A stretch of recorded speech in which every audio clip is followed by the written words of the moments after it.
More so than ever, young people will call BS on campaigns. And what I always like to say, and what I see, and as a person of color, right, being an executive in the business and as a consumer, diversity is not a marketing strategy. It's not.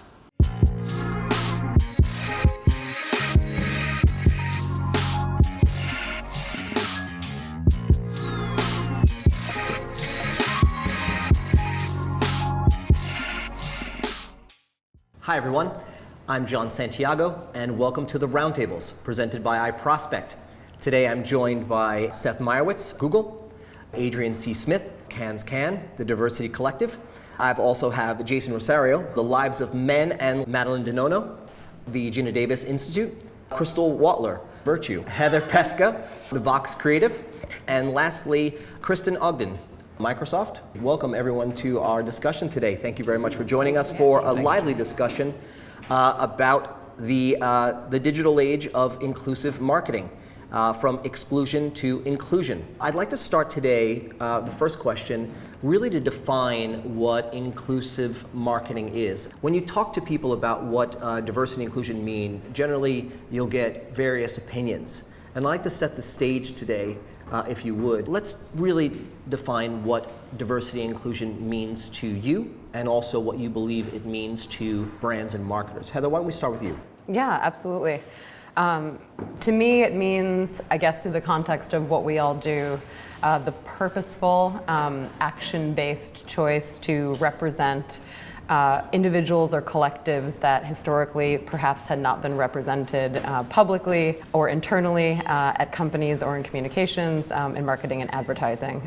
People of color, differently abled people, gender, sexual orientation, what have you. And I think as it relates to the collective of this industry, brands, marketers, it's something that now more than ever, that expression is on our shoulders to be held accountable to in a way that feels like it's not something we're bandwagoning on. It's not something that we're doing because it's good for our bottom line, but it's something that is really just a human first approach to accurately reflecting the world that we live in, which is not just filled with the types of identities perhaps for years were only represented. So, Jason, what does it mean to you? So diversity and inclusion, I think it depends on the context, to be honest with you. I think diversity in the corporate set sounds like an exercise in checking the boxes. And for me, diversity at brunch over the weekend with my friends means something completely different. So I think it really depends on context. And inclusion as well. Inclusion is the intentionality that you put behind your openness to embrace different perspectives and different backgrounds and not only identifying the points of difference, but it's really identifying, more importantly, I think, the points of cohesion and the points of sameness that make us more alike than they do different. So, you know, on one side, diversity is being open to those things, and then the inclusion side of it is the intentionality that you place in bringing those things into your ecosystem, your company, your life, etc.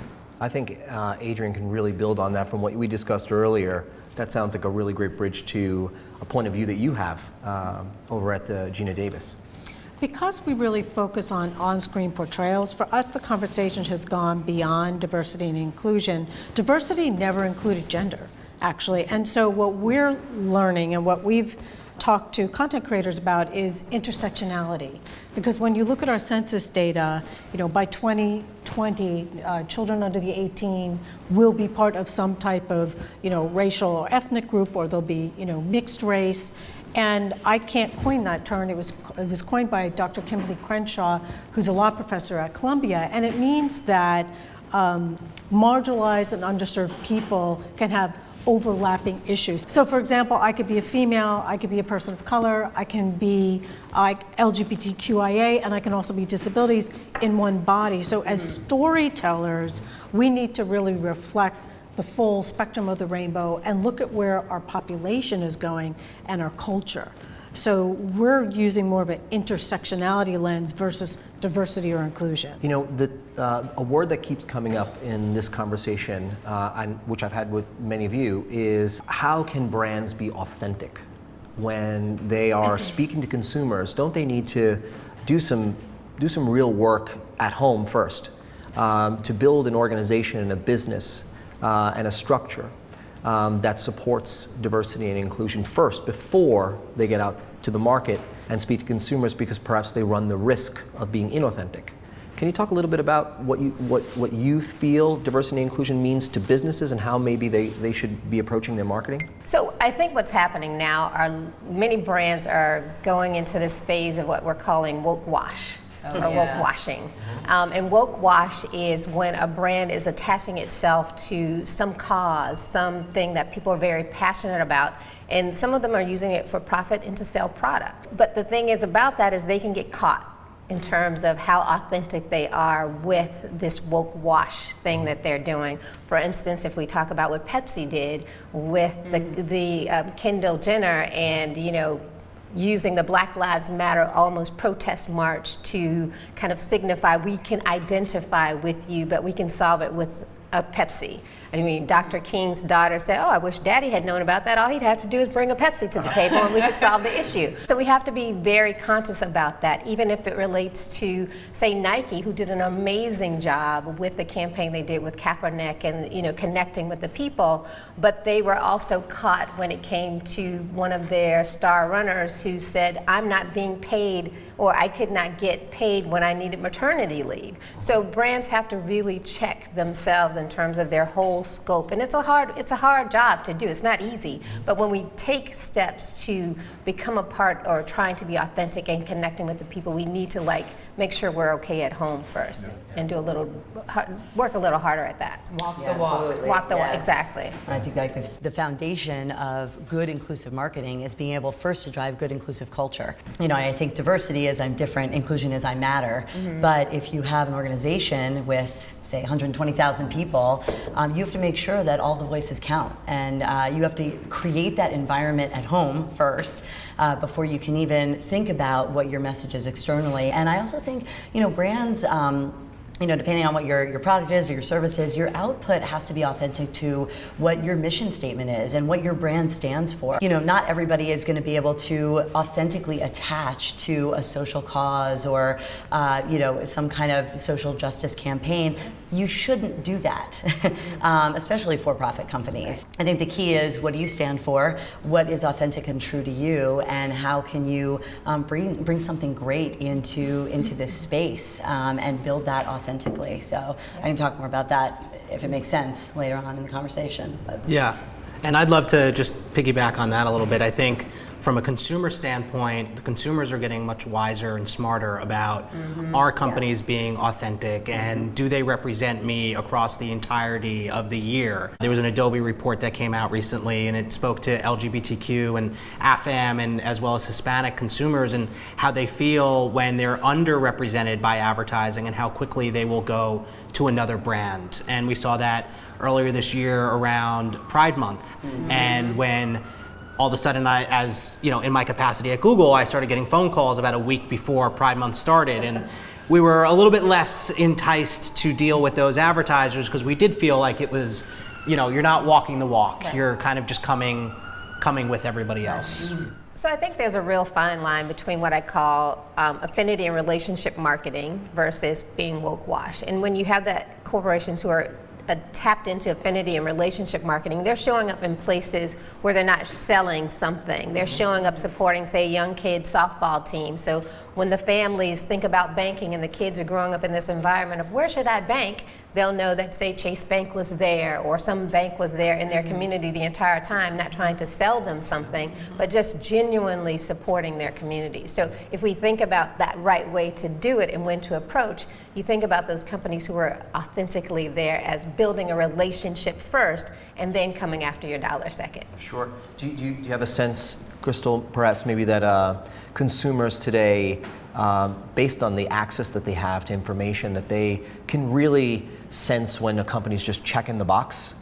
Absolutely. I mean, it goes back to being honest, and I think one of the special things about working at Virtue, which is the creative agency born from Vice, is that we have access to certain pieces of data that Vice offers, and one is Vice Voices, and one of the stats that came out was that, more so than ever, young people will call BS on campaigns.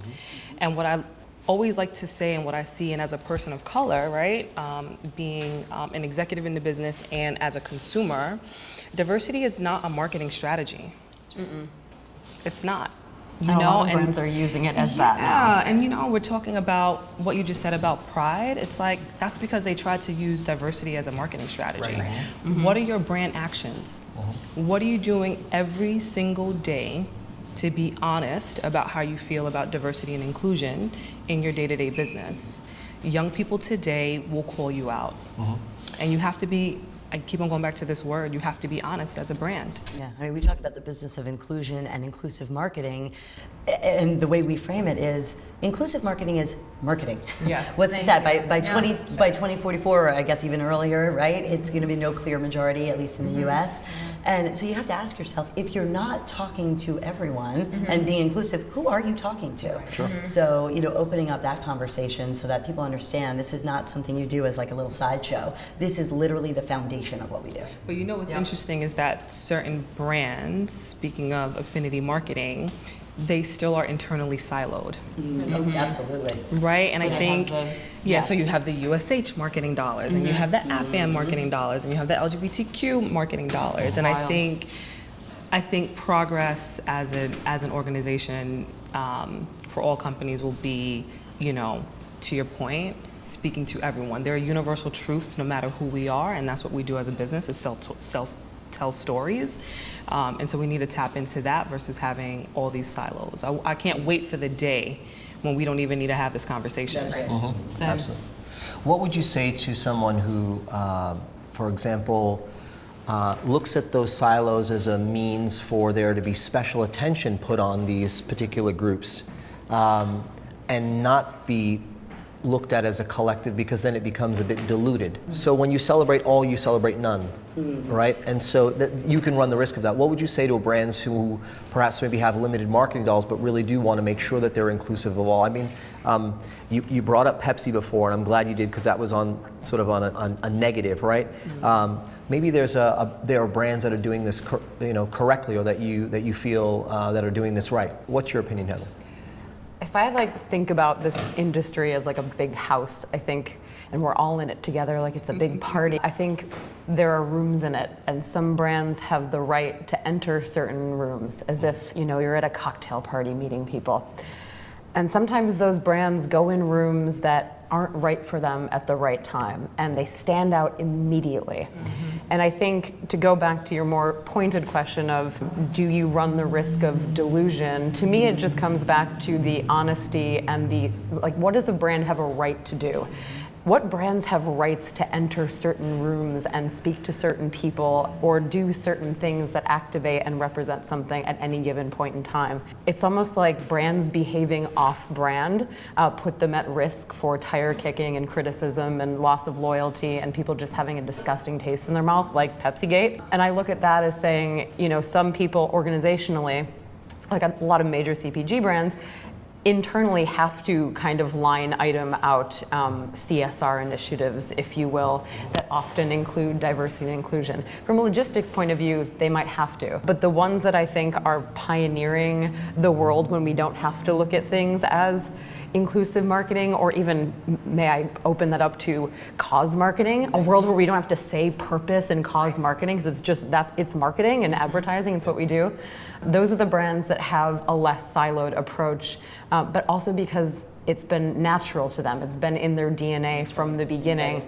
And it's hard to invent that. It's hard to move past that and move past the silos. But sometimes silos are the best a brand or organization can do at that point in time. And my question, I guess, even to the group is that enough? That kind of relative, like some brands are far behind in this conversation. If they're doing it right, if they're communicating right and casting right and hiring diversely internally, but maybe they're behind some of the most pioneering brands, do we still feel positively about them?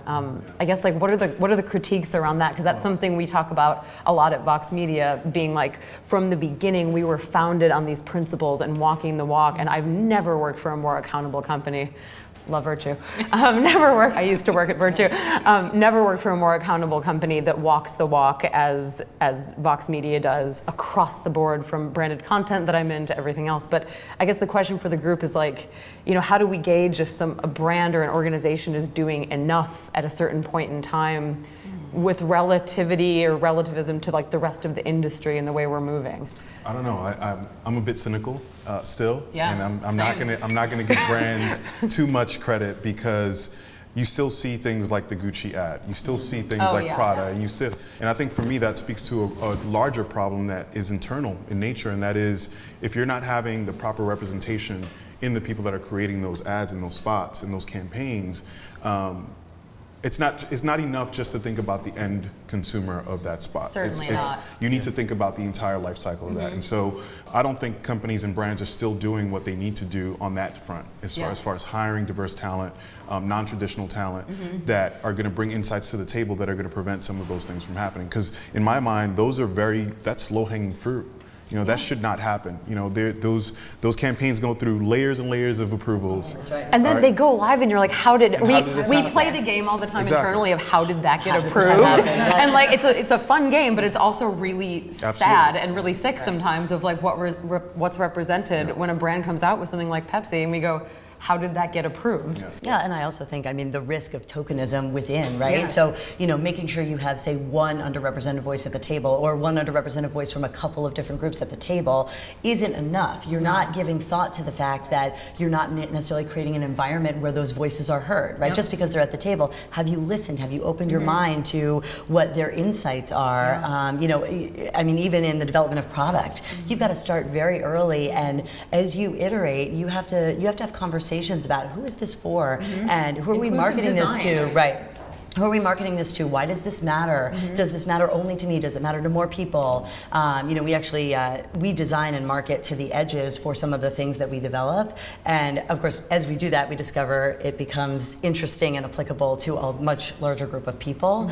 But designing and marketing to the edges, at one point, was considered a risky endeavor, right? This idea that you would do something that's just in the corner over here, but our premise is, no, wait a minute. We have a need. We have a need in the marketplace. I think there is power in identifying the exclusion, right? Who are the people who are being excluded by your brand? Who are the people who are, not invited to participate in your product or service? And how can you change what you're doing to bring those people to the table and include them? And then in so doing, do you develop something that is ultimately better and stronger? And if I could just tap in here, so I think we were talking about siloing, and I think from where I'm sitting right now, where I deal with a lot of advertisers, a lot of big brands and some smaller brands, it's almost better to see some siloing, because then you at least know that there is attention to those groups on the other end, on the consumer side. And it's great to see when there's some Spanish speakers in the room, because there's always more attention from those brands on Spanish language campaigns. And whenever there's an AFAM member in the room, or somebody who's within the LGBT community, like, we see more buy-in from those people to push the rest of their team forward. So I love when I do see some productive siloing going on at agencies or at brands. Because that means everyone is thinking then. I like the part where you said, is there thought thrown into that? Because I think what happens is people get lazy. And when you're lazy, you don't take that extra step to figure out all the different nuances and opportunities that could be brought to this brand or this project. So if we start thinking more, if we bring more thought leaders to the table who are sort of, using your term of siloed and thinking a little bit differently, I think the outcomes would be much, much better than they are now. I love this metaphor of the house and the rooms, particularly. Sorry, guys. No, I do. Come with me on this journey. Metaphor. No, I went on the journey with you, and I did. I went on the journey, and I think. Opening doors, and it's endless. It just keeps giving. I think that it's interesting that so there's a moment in time that they could enter one of the rooms or not. Maybe it's just not their moment, and I think that perhaps. One of the questions I had for the group was, with the enormous amount of data that we have access to today, some of us at the brand level are aggregating ourselves to be able to be thoughtful and really genuine in the way that we approach consumers, how do we, one, protect the consumers from our use of data? That's one. So I'm going to toss this out to my friends and colleagues here at Google and Microsoft. And then also to you as well, but the use of data and the use of information in how you're applying that to help brands create great marketing strategy, to be really thoughtful and authentic in the way that they approach consumers. And my last question was, if you could tie in maybe a brand that's doing it right. I'd love to get an example of who's doing it right. Yeah, sure. So who's doing it right? I think Nestle has done a great job. So I've been on the US multicultural team here at Google for just over a year. And from day one, Nestle has been extremely engaged. Their staff, their agency has been very on board with Spanish language campaigns being in language and in culture. And I think that that's the most important thing, right? So we help our advertisers reach in a positive way these different groups of consumers. If anybody came to me and said we want to exclude a group for any reason, that's where the control and that's where the responsibility, I think, lies from my end as an advertising professional, is to say, well, wait a second, why are you excluding? What's the purpose here? Can we get to where we want to go by including as opposed to excluding? We're taking a very strong approach on limiting the capabilities of targeting based off of race and ethnicity, and instead focusing on being in culture and in language for our consumers, and therefore providing what we feel is a much better experience for the user as well as for the advertiser. Yeah. Did you want to talk from? Well, our purpose is a little bit different. We've gone from being a research-driven advocacy group to a research-driven intervention group. And it was only with the advent of our GDIQ, which was funded by Google, it's a machine learning tool that uses audio and facial recognition, that we were able to use machine learning to automate a lot of human coding, procedures. And we've been able to do a lot of commissioned research for big brands. We analyzed 13 years of Cannes Lion ads. We do that for the industry in terms of television, and film. And so it's really to help them look at kind of benchmarking and really unpack, bias, because it's machine learning versus, say, a consumer, focus. And on that note, when you say, why didn't I see that? How did it go out? We're actually developing what we call spell check for bias, and it's a text-based tool. So it would allow whoever to run their brief, flag and tag, whatever it is you needed to know, also point out characters that maybe aren't identified, which is a way to infuse and include all kinds of people without changing the storyline. So that's where the technology and the collection of data has been really purposeful in terms of helping all the sponsors and donors that we have who want to be organizationally ready. That's Holds a lot of fascinating. people accountable. I mean, I have a question to the folks in the room who have been in the space for a long time. Where do you find the balance between being data-driven and making sure that those insights are there, and the human insights and the human element? How do you find that balance in the work that you do? Yeah, see, that's what I love about what P&G did with the look, where you're really partnering with BET, I think it was, and gleaning those insights first about the black male experience in the US and letting that be the thing that drove that campaign. But what I love too is, if I remember correctly, the talk came first, and the original reason for the look was because P&G themselves as a brand took that challenge and said, inadvertently in the talk, we focused on the relationship between, in that case, mothers and their children, and the talk they conversed about. And the idea there was, well, wait a minute, we're not trying to exclude fathers in that situation or men in children's lives, and we inadvertently have done this, and how do we want to have this conversation going forward, and what insights can we put into this that really back this up? Now that's a great use of data. That I love, that's really good. So I think also, trust is so important with the consumer. Consumers are willing to share a lot about themselves for the purposes of convenience or getting access to a service or a product.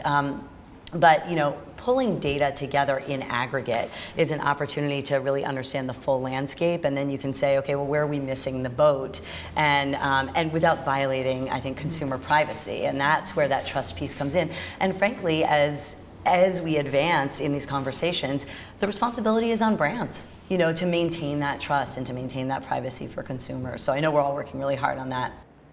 I think to data, we have a really amazing and, in my opinion, impressive, robust data and insights crew at Vox Media, headed up by Edwin Wong, who came from BuzzFeed. And we recently, in development over the past few months, have been creating a kind of more formalized approach to how we tell brand stories in branded content for brands who are already doing meaningful things in the world and living their purpose, as it were, through the lens of measurable impacts. So these brands that have said they've been doing these things for years, who actually have, and there's measurable proof for it, we're essentially rolling out something we're calling Vox Media IQ to help them measure those things, so the world can see, that these are actual change makers out in the world that have been pioneering this for a long time. But when we started developing this, we went to Edwin and his team and we said, we want to actually know the reason for why we're going to go and tell these stories and approach brands in this way. And we want to tap our audiences, very vocal, opinionated Vox Media audiences, to say, is this something ultimately that on the consumer end, we're all consumers, is going to be, helpful or harmful? Do you want to hear these stories? Do you, what motivates you to buy? What motivates you to care about a brand? When do you call bullshit? When do you not? And it actually helped us architect an entire playbook and program for this. So in that way, knowing what real humans want to receive on the other end is something that, gave us motivation and encouragement to go develop this thing through the lens of real humans' responses versus our assumptions about what they think is going to resonate on the other end when brands start telling story about impact and the impact they've had on the world. And if I can just add one last thing. So I love what you're talking about here by reaching out to vocal and opinionated consumers. So we're trying our best to not just focus on data, but actually go out and seek opinions, do surveys, and speak to the audience before we come back and make recommendations on messaging within ad creative and the like, so that we're actually getting out there first and not just letting the hard data, the statistics tell the story, but actually let the people tell the story and let them talk to how they want to be addressed and represented. Look at what Refinery just did with Eloquy. I mean, that's the first plus-size crowdsourced collection of garments that they went first to communities and said, what do you want? What's going to work? What's going to resonate? What's going to make you feel beautiful and empowered and seen and have access to something that you previously didn't, and then designed a collection around that in collaboration with an audience versus assuming what they need and then pushing it on them, which all of us are up against it all the time, and that's not what ends up being rewarded by these communities with whom we interact. That's right.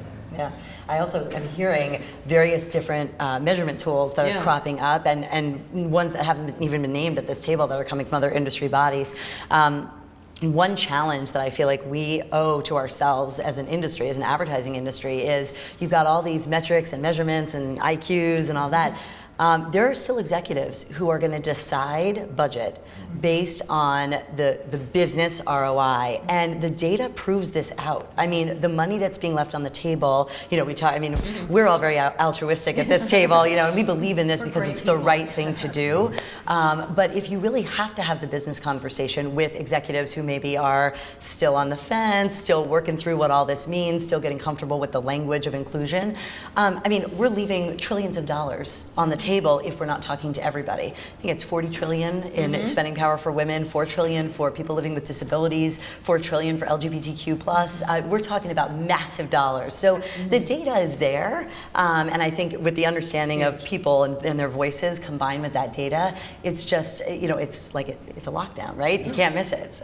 So I wanted to get Crystal involved here and just start a question for everybody, and I'll start with you, which is what concrete steps could brands take today to be more inclusive in their approach to marketing?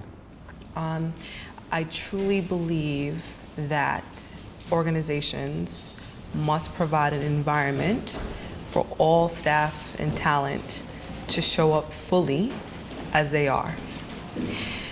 A lot of the campaigns that we talk about that have had negative results, we've already talked about how could that campaign, after 100 reviews and approvals or more, make it out.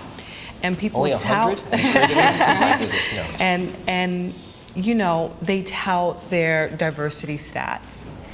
And then I can easily say it's not an environment where people of color, where women can show up and be themselves every day. Because if they could, and if they were at the table, they would share their opinion. So I think it goes back to leadership in these organizations, providing an environment for talent to show up as they are. And I can only look at my personal experience and think about the success that I've seen working at Virtue, and I can attribute it to the environment in which we work. I have trans people on my staff. I have Asians. I'm not even gonna call it out. I have representation across the board. And all of these people show up. When I took on this role as managing director, one of the first things I said in my first email to the organization was, my expectation of you is to show up. My expectation is for you to bring your full self to work every single day. And what I know to be true is that when that happens, we're gonna get the best out of people, and we're gonna get the best work for our clients. It goes back to these organizations and their leadership and the environment that they provide for their staff. I love that. I love it. It's more than just going through the list of having diverse people on your staff, which many companies do today. They're just looking to expand the volume of numbers, and then from there they point to inclusiveness. From what I hear you saying is it's more about, once they're there, allow them to reshape your culture and be themselves. Because if you bring them into an environment where you've already provided the structure, then they're not themselves and they're not able to contribute in the way that they may help your organization win. Yeah, and I always say I'm not a D&I expert, you know what I mean? So I know so many organizations have the best intentions of these diversity initiatives and policies, and I'd love, you know, I know Adrienne has worked with so many brands and organizations in that way, but your policies and procedures mean nothing if your talent can't be themselves and really speak up. If I can add to this, just I worked with Crystal previously, and the fact that you are a managing director at an agency today, to me, is like that alone for like a 22-year-old coming out of college to Virtue, to just see it, like just to see that that's like, if you can't see it, you can't be it. And to be like led by that, I think is so important. And I heard this quote from someone at Cannes who said, you know, as a leader where I've made my career, my job now is to hold the door open and get as many people through that door, more doors and house metaphors, or open windows, or knock a wall down, get as many people through with, as long as I have the power in decision making, to get people in and not only get them represented, but give them a seat at the table, give them a voice, you know, prize their ideas and elevate them, encourage them to talk in meetings, things like that, that like the nuances of those things that we forget about. And let's be real, like I've been in places where I was not comfortable. Absolutely. Where I might have had a seat at the table in a pitch scenario, but I didn't feel comfortable speaking up, you know? And those experiences have helped me become who I am today, all of us, who we are today. And I don't take that lightly. No. I don't take it lightly at all. Just to give you an example, we had this incredible intern, and when I'm talking about talent, I'm talking about the entire spectrum, right? So we had this incredible intern last spring. She told me she was going to another agency to try a different department. So she tells me she goes there, she comes back, and I saw her and I was like, oh, you're back. What's going on? I thought you left us. She was like, Crystal, I went, within 2 weeks, I knew this wasn't the right place for me. She was like, I was the only person of color, I was the only black female, and I never felt comfortable to speak up. The brilliance that she brought to us is not a different brilliance that she brought to that other organization. They just didn't make room for it. Correct.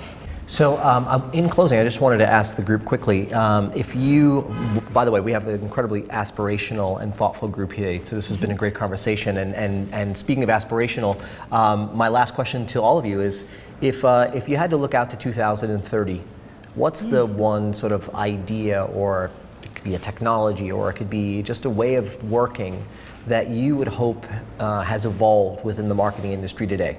What would that be? I'm seeing a lot of good movement from our largest advertising partners in the space around understanding the Spanish language consumer, for example. We know that that's a massively growing demographic here in the US, but we're still in kind of the infancy for most of our advertisers. So I expect over the next 10 years, and hope over the next 10 years, that those advertisers will, pull up their pants and like get ready to go and get out the door. They're just kind of prepping for their day right now. And I'm looking forward to that time when I can call on them and I can say, remember 10 years ago when we were just setting up your first Spanish language campaign, but now, you're a leader. Intrinsic to the business, right? Exactly. And they understand it. Like a lot of them understand it now, but they're not set up. They don't have that diverse culture within their teams, and therefore it's not a priority, right? And that's what we hear from a lot. It's like the Spanish language consumer, and I keep coming back to that's a lot of what I do on a day-to-day, but it's a small bucket right now. But it's over here, and it's addressable, and it's a good, powerful audience, and I'm excited for when those advertisers accept that and to see what happens next with that. I love the visual that I have right now of somebody's pants being down.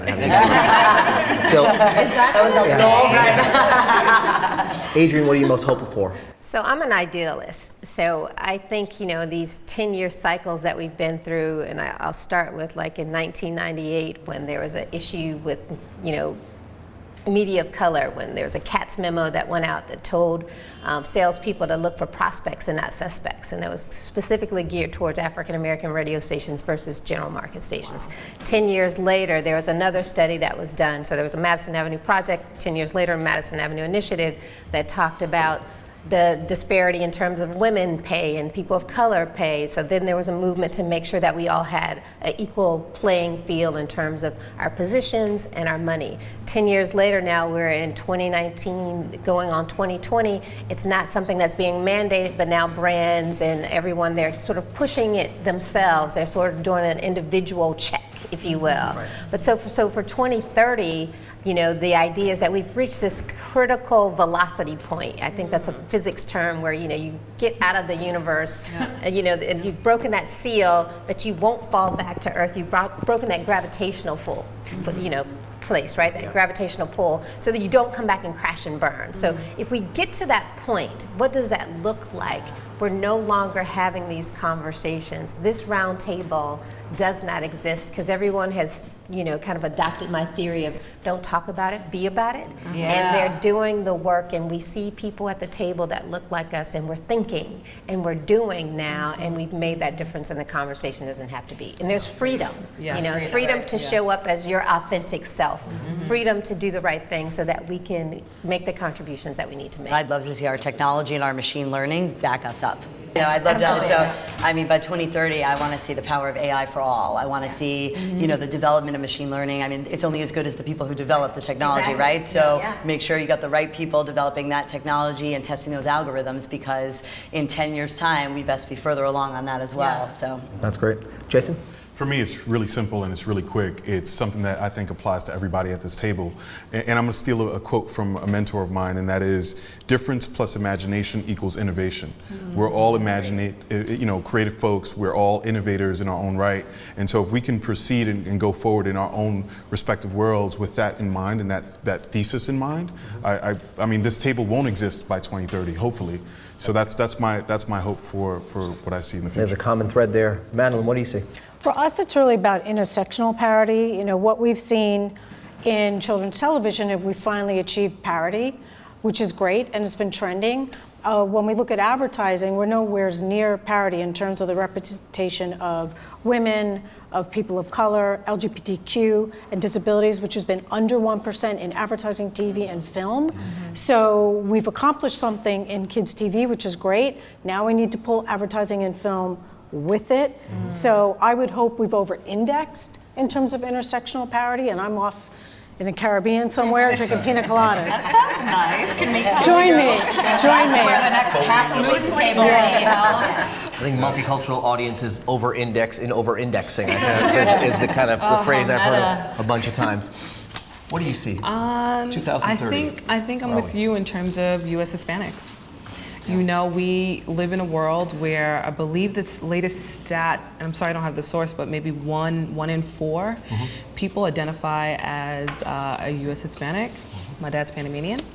And in certain markets, it's upwards of 50% of young people are USH. And I think we are still incredibly behind on how we are communicating and engaging with this ever important and growing audience, this American audience.